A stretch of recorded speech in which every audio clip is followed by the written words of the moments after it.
बहुत बहुत स्वागत है। ये ट्रिकोनोमेट्री का पार्ट 2 होगा। इसमें हम लोग आज कोण के बारे में हम लोग पढ़ चुके थे। आप लोग उसको देख सकते हैं। कोण से रिलेटेड जो भी कॉन्सेप्ट थे उसको मैंने समझाया है। थोड़ा सा इजी वे में समझाने की कोशिश किया, हिंदी में समझाया है, क्योंकि मैक्सिमम हमारे जो विद्यार्थी है वो हिंदी में ही समझते हैं चीजों को। इंग्लिश भी मैं साथ में प्रयोग करते रहूंगा जब जरूरत आएगी। तो चीजों को समझने की कोशिश कीजिए। उसमें मैंने अलजेब्रा आइडेंटिटी बताया है, उसमें मैंने कोण का कैसे आप माप कीजिएगा, पॉजिटिव नेगेटिव कोण क्या होगा उसके बारे में भी आप लोग देखिए। आज हम लोग कोण के अनुपात हम लोग देखे थे पिछले वीडियो में। आज फिर से हम लोग उसको दोहराते हैं कि ये कोई समकोण त्रिभुज है जिसमें एक कोण 90 डिग्री है और बाकी दोनों न्यून कोण है। तो कौन कौन सा अनुपात बना देखिए, A B by B C by A B, ठीक है, A B by A C by A B, ठीक है। उसके बाद बना बी सी बाई ए सी और ए सी बाई बी सी। तो ये कुल 6 अनुपात बने, ठीक है। इन 6 अनुपात के हम लोग त्रिकोणमितीय अनुपात कहते हैं, मतलब भुजाओं का अनुपात हो गया। त्रिभुज में जो समकोण त्रिभुज 6 भुजा बनते हैं, सिर्फ 3 भुजा एक्चुअली बनते हैं और इसी को रिवर्स करके हम लोग अलग भुजा का अनुपात बनाने, क्योंकि भुजा का भी तो अनुपात होगा, ये अनुपात है, ठीक है। इसके बाद हम लोग जो त्रिकोणमिति में, चलिए इसको आप लोग लिख लीजिए, मैं यहाँ पे समझाने के लिए बताया हूं। यहाँ पे देखिए, किसी समकोण त्रिभुज के न्यून कोण के सापेक्ष यानी रिलेटिवली भुजाओं की लंबाई के अनुपात उस त्रिभुज की भुजाओं की लंबाई पर आधारित नहीं है, ठीक है। किसी समकोण त्रिभुज के न्यून कोण के सापेक्ष भुजाओं की लंबाई, मान लीजिए ये है, ठीक है, ये भुजा की लंबाई, एक भुजा, दो भुजा, तीन भुजा, ठीक है, ये 1 2 3 भुजाओं की लंबाई का अनुपात, यानी इसका अनुपात भुजाओं की लंबाई पर आधारित नहीं है, इसके लंबाई पर आधारित नहीं है। क्या है? सभी अनुपात पूर्ण रूप से न्यून कोण के परिमाण पर आधारित है। यानी कि जो न्यून कोण होगा, यहाँ एक कोण होगा, यहाँ एक कोण होगा, क्योंकि ये तो 90 डिग्री हो जाएगा, तो इस कोण के परिमाण पे आधारित होते हैं, ना कि भुजाओं की लंबाई पे। पहली बात, इसका बड़ा इससे कोई मतलब नहीं, इसके जो कोण है उस पर आधारित होगा कि अगर कोण बड़ा होगा तो उसका अनुपात क्या होगा, कोण छोटा होगा तो उसका अनुपात क्या होगा। दूसरी बात क्या है, देखिए, किसी समकोण कि 3 भुजाओं में दो करके भुजाओं को लेकर जो 6 प्रकार के अनुपात बनते हैं उससे हम लोग क्या कहते हैं, त्रिकोण अनुपात। मतलब इस भुजा को लेके, इस भुजा को लेके, इस भुजा को लेके अगर हम जो अनुपात बनाते हैं, हम लोगों ने देखा है कि कुल 6 प्रकार के अनुपात बनते हैं। तो उन 6 प्रकार के अनुपात को हम लोग त्रिकोणमितीय अनुपात कहते हैं। यानी कि न्यून कोण के सापेक्ष, भुजा की लंबाई पर आधारित नहीं होती है, जो न्यून कोण होता है उसके सापेक्ष हम लोग बनाते हैं। चलिए फिर से अब इस बार आपको मैं और एक बात बताना चाहूंगा, ठीक है। अब देखिए, अब हम लोग क्या करते हैं कि कोई एंगल लेते हैं। एंगल आप लोग नॉर्मली थीटा लेते हैं, लेकिन जरूरत नहीं है। Theta, alpha, beta, gamma, X, Y कुछ भी ले सकते हैं। लेकिन आज तक जो नोमेनक्लेचर में जो एक कल्चर चलाता है गणित में कि थीटा लेना है, तो हम लोग भी थीटा लेंगे, ठीक है। थीटा लेके हम लोग क्या करेंगे, देखिए ये जो एंगल हुआ इसको इस तरह आप दिखाइएगा, ये हो गया हमारा थीटा। और एक चीज मैं आपको यहाँ पे बहुत ही अच्छे से बताना चाहूंगा कि आप लोग इस चीज को समझिएगा। मैंने क्या कहा कि एक कोण 90 डिग्री है, तो 90 डिग्री के सामने की जो भुजा होगी वो क्या होगा, हमारा कर्ण, ठीक है। इसको आप लोग एकदम गांठ मान लीजिएगा, एकदम समझ जाइएगा कि कोई भी हो, मान लो इस तरह कोई त्रिभुज है, ठीक है, इस तरह कोई त्रिभुज बना रहा है, ठीक है, इस समबाहु है, इसमें एक एंगल हम लोग ने एक परपेंडिकुलर डाला, एक लंब डाला, तो ये हो गया 90 डिग्री। तो इसके सामने की भुजा हो गई क्या, ये कर्ण, ठीक है। इसके सामने की भुजा क्या हो गई, ये कर्ण। यानी 90 डिग्री की जो सामने की भुजा होगी वो कर्ण कहलाएगी। यानी कि जो सबसे बड़ा कोण होगा उसके सामने की भुजा कर्ण करेगा। 90 डिग्री सबसे बड़ा कोण होगा, तो त्रिभुज में तीनों कोणों का जो 180 होता है, ठीक है। दूसरी बात, एक चीज आप लोग एक अच्छे से समझ लीजिएगा। समझ क्या लीजिएगा, मैं आपको बताना चाहता हूं कि जिस पे ये एंगल खड़ा है, ये, ठीक है, ये भाग, और हम लोग जहां पे है, जहां से हम लोग देखेंगे, मतलब जिसपे हम लोग बैठे हैं, उसको हम लोग कहेंगे आधार, ठीक है, आधार।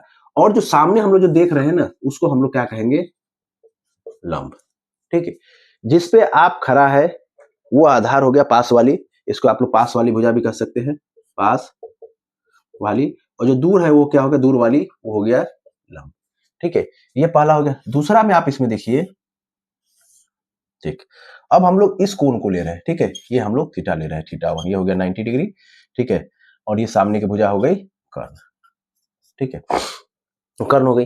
अब हम लोग क्या करेंगे कि अब यहां पे देखिए ट्विस्ट क्या होता है कि अब इसके लिए ये हो गई दूर वाली, दूरी वाली, और ये क्या हो गई, पास वाली। तो जो पास वाली है वो क्या कहलाएगी, आधार, और दूर वाला क्या हो गया लंब। तो आप देख सकते हैं कि एंगल जो न्यून कोण चेंज हो रहा है, तो न्यून कोण के जो सापेक्ष जो दूरी वाली है उसको हम लोग लंब कहेंगे, और जो पास वाली आधार होगा। तो त्रिभुज में समकोण में कर्ण फिक्स हो जाता है, लेकिन लंब और आधार चेंज होते रहते हैं रेस्पेक्टिव टू एंगल। ठीक है, कि जो एंगल है उसके रिस्पेक्ट में हम लोग आधार चेंज होगा। देखिए यही आधार था, यहाँ लंब हो गया है, यही आधार था, ये लंब था, ये हो गया आधार, देखिए चेंज हो गया। तो हम जहां से देख रहे हैं ना, जहां पे हम खड़े हैं उस भाग को हम लोग आधार लेंगे, जो दूर वाला भाग है उसको हम लोग क्या लेंगे, उसको हम लोग लेंगे लंब। ठीक है, आप लोग याद रखिए, देख लीजिए इस चीज को समझिए अच्छे से, जहां पे आप खड़े हैं उसको हम लोग आधार लेंगे, जो दूर वाला है उसको हम लोग लंब लेंगे। ठीक है, अब इसमें आपको बहुत कुछ समझना है, इसलिए ताकि जब आपको क्वेश्चन चेंज हो, जब आपको कोई क्वेश्चन दिया, फिगर दिया, तो उसमें चेंज हो तो हम लोग उसको अच्छे से समझ। अब देखिए, मान लीजिए मैं आपको समझाने के लिए बता रहा हूं, ठीक है, ये 90 डिग्री है, ठीक है, और ये थीटा है, ठीक है। तो आप ये ए बी सी, तो आप देखिए आपके लिए क्या हो गया, आधार, ठीक है, और ये लंब, ठीक, और ये क्या हो गया, कर्ण। अब मैं क्या किया, इस एंगल से यहां पर एक परपेंडिकुलर यानी लंब खींचा, लंब खींचने से क्या हो गया, ये जो पॉइंट हो गया 90 डिग्री हो गया। ठीक, अब इसीलिए मैं कहा कि आपको आधार और लंब का कॉन्सेप्ट अच्छे से होना चाहिए। अब जब ये 90 डिग्री हो गया तो इसके सामने की भुजा ये है, तो अब ये क्या हो गया, कर्ण। इसके लिए, इस त्रिभुज के लिए, अगर डी है त्रिभुज ए बी डी में, ए बी डी में, ठीक है, तो इसके सामने डी भुजा के सामने ए बी जो है ये हमारा क्या हो गया, कर्ण। अब आपके पास दो न्यून कोण बचे, कौन सा, एक ये कोण बचेगा, इसको आप लोग थीटा 1 मानिए, इसको थीटा 2। अब अगर, चूंकि कर्ण तो ये फिक्स हो गया है, आप लोग गौर से देखिए, जो 90 डिग्री के सामने भुजा ये कर्ण ये फिक्स हो गया। अब आपके पास बचा ये कोण और ये कोण। तो अगर आप यहां से देख रहे हैं, यहां से, तो ये जो इसकी सामने की भुजा है ये वाली, ये हो जाएगा आपका लंब, और ये जो भुजा है आपका, ये भुजा है, ये इस कोण के लिए क्या हो जाएगा, आधार। ठीक है, इसको मैं अगर और अच्छे से लिखूं तो देखिए इस तरह बना, ठीक है। तो जब ये कोण आप लेते हैं तो ये आपका हो गया लंब, ठीक है, और जब ये कोण आप लेते हैं तो ये हो जाएगा लंब, लेकिन ये कर्ण फिक्स है तो ये इसके लिए क्या हो जाएगा, आधार, और इसके लिए आधार। यानी कि आप जैसे देख रहे हैं चीजों को, जो दूर वाली चीज होगी वो लंब होगी, और जो पास वाली होगी वो आधार होगी। कर्ण फिक्स हो जाता है तो इसलिए इसको आप लोग, इस भुजा को आप लोग कंसीडर नहीं करेंगे। जब अनुपात निकालेंगे भुजाओं का उसमें आएगा, लेकिन चीजों को देखने में ये चीज नहीं आएंगी। ठीक है, अगर इसको अच्छे से समझ गए तो आप लोग कमेंट जरूर कीजिएगा। ठीक है, क्यों, क्योंकि इससे जुड़े हुए चीजें भुजाओं का अनुपात निकालते हैं। थोड़ा सा वीडियो बड़ा हो सकता है, इसके लिए आप लोग कंसीडर की तरफ फास्ट करके देख लीजिएगा। ठीक है, ये हमारा हो गया थीटा, ठीक, 90 डिग्री, ये हमारा क्या हो गया, कर्ण, इसके लिए लेंगे तो ये हो गया लंब, और ये हो गया आधार। ठीक है, हम लोगों ने पहले ए बी सी करके अनुपात निकाला था, अब हम लोग निकालते हैं क्या, देखिए, लंब बटा कर्ण, कर्ण बटा लंब, आधार बटा कर्ण, कर्ण बटा आधार, लंब बटा आधार, और आधार बटा कर्ण। तो कुल 6 भुजाओं का अनुपात निकला। ठीक है, हम लोग इसको देखेंगे। अब आप देखिए, अब एंगल क्या होगा, ये एंगल है, ठीक है। तो हम लोग क्या करेंगे, क्योंकि जो अनुपात होता है इसके अनुपात सापेक्ष में हम लोग लेंगे, ठीक है। तो इसके सापेक्ष में जब हम लोग लेंगे तो क्या होगा, इसको छोड़ देंगे, ठीक है, इसके सापेक्ष में लेंगे तो हम लोग इसको छोड़ देंगे, तो क्या हो जाएगा, देखिए, एंगल बी सी ए का साइन, साइन क्या हो जाएगा, लंब बटा कर्ण।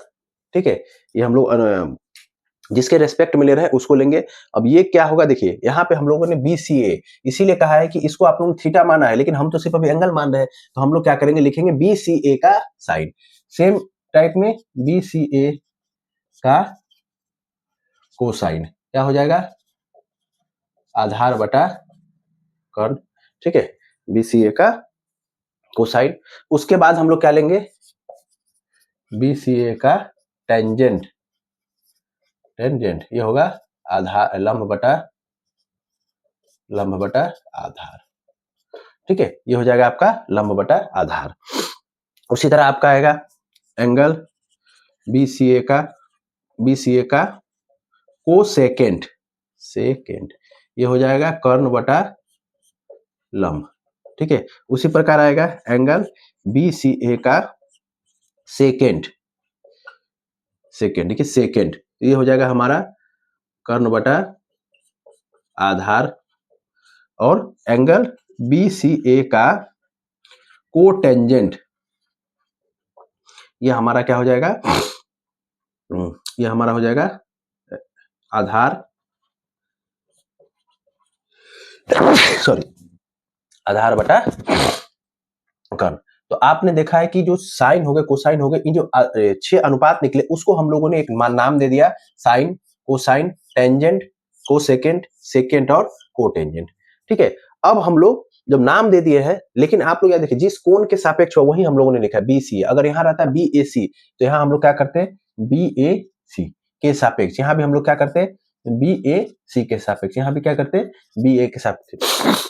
लेकिन मान वही रहता है, लेकिन चेंज हो, जैसे इसमें अगर देखेंगे तो ये आधार हो, लंब हो जाता तो लंब बटा कर्ण होता, बात यही रहेगा, लेकिन आपको देखने के अनुपात में चेंज हो जाएगा। तो चलिए अब हम लोग बहुत आगे बढ़ चुके हैं, अब इसको हम लोग अच्छे से एक्सप्लोर करते हैं और चीजों को। अब आपको क्या पढ़ना है कि भाई जो साइन निकाले ना, साइन डैश, क्यों, ये जिस एंगल का हम लोग लेते हैं वो लिखेंगे साइन थीटा। और पढ़ेंगे कैसे इसको, ई को साइलेंट कर देते हैं तो हम लोग सीधे लिखेंगे साइन थीटा। ठीक है, सेम हम लोग क्या पढ़ेंगे, ठीक है, कोसाइन, हम लोग क्या पढ़ेंगे, कोसाइन थीटा। लेकिन INE को हटा के हम लोग क्या पढ़ेंगे, कॉस थीटा। ठीक है, सेम टेंजेंट थीटा, तो टेंजेंट को हटा के सीधे हम लोग पढ़ेंगे टेन थीटा। ठीक है, उसी प्रकार जो हमारा निकला था कोसेकेंट थीटा, इसको हटा के हम लोग क्या पढ़ेंगे, कॉसेक थीटा।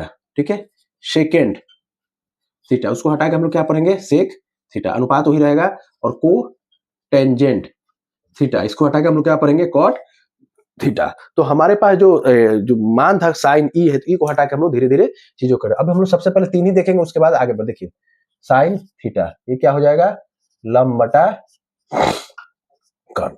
अब हम लोग पढ़ रहे हैं कॉस थीटा, सिंपल शॉर्ट में करें कॉस थीटा, आधार बटा कर्ण। ठीक है, टेन थीटा, लंब बटा आधार। ठीक है, ये मेनली 3 अनुपात होते हैं, बाकी सब रिवर्स होता है इसका, तो हम लोग उस पर बाद में आएंगे। कहने का मतलब क्या है कि आप लोग मैं इस बात पे आऊंगा कि आपको याद नहीं रखना है इसको, उस तरह रटना नहीं है कि कोई बहुत सारे फॉर्मूला आते हैं उसमें, नहीं। आपको इंग्लिश, हाँ अच्छा चलो इंग्लिश अभी लिखा है, तो इसको इंग्लिश में हम लोग कहते हैं परपेंडिकुलर, इसको हम लोग कहते हैं हाइपोटेनस, और इसको कहते हैं बेस। तो लंब क्या हो गया, P/H, आधार क्या हो गया, B/H, और लंब ये क्या हो गया, टेन क्या हो गया, P/B। ठीक है, आपको यहीं से आपको ऑब्जर्वेशन स्किल डेवलप करना होगा कि देखिए जो साइन थीटा में होता है ना, एक बार लंब आएगा, आधार आएगा, साइन और कोस में ही कर्ण होता है नीचे। ठीक है, और इसमें क्या होता है, लंब होता है और आधार होता है, इसमें कर्ण नहीं होता। टेन थीटा में क्या होगा, कर्ण नहीं होगा। देखिए दोनों में आपको ज्यादा कुछ याद नहीं, साइन में हम लोग लंब ले सकते हैं। ठीक है, आप लोग लिखने के लिए आप तरीका याद करके लिख सकते हैं, SP साहब मानी परपेंडिकुलर ऊपर रहेगा। ठीक है, CB साहब, उसके बाद TP। ठीक है, 10 में ऊपर P आएगा, और आप लोग लिख सकते हैं TB/C/BH/SP/H। ठीक है, आप लोगों को जैसे शॉर्टकट लगे वैसे याद कर सकते हैं कि साइन में परपेंडिकुलर बाय हाइपोटेनस, कोस में बेस बाय हाइपोटेनस, टेन में परपेंडिकुलर बाय बेस। ये तीनों शॉर्टकट आप लोग लिख सकते हैं, या अपने आप से डेवलप कर सकते, कोई जरूरी नहीं कि मैं जो बताऊं वही आप लोग लिखे। हम जो बता रहे हैं जरूरत नहीं है कि आप वही लिखिए, आप लोग अपने तरीके से डेवलप करके कुछ भी लिख सकते हैं, लेकिन लंब बटा कर्ण ही रहेगा, आधार बटा कर्ण रहेगा, लंब बटा आधार ही रहेगा। ठीक है, इसमें आप लोग चेंजेस मत कीजिएगा, ये निकाला हुआ है। ठीक है, तो इसमें हम लोग देखें कि जो चेंज होगा उसके अनुसार होगा, कि जो एंगल न्यून कोण होता है उसके अनुसार हम लोग देख रहे हैं, तो उसके अनुसार लंब और आधार चेंज होंगे, बाकी कर्ण हमेशा फिक्स रहेगा। तो तो हम लोग अब यहाँ तक आ गए sine theta, cos theta, tan theta. अब इसके बाद जो होगा, जो मेन पार्ट होगा उसका, उसको हम लोग अगले वीडियो में देखते हैं। थैंक यू बच्चों।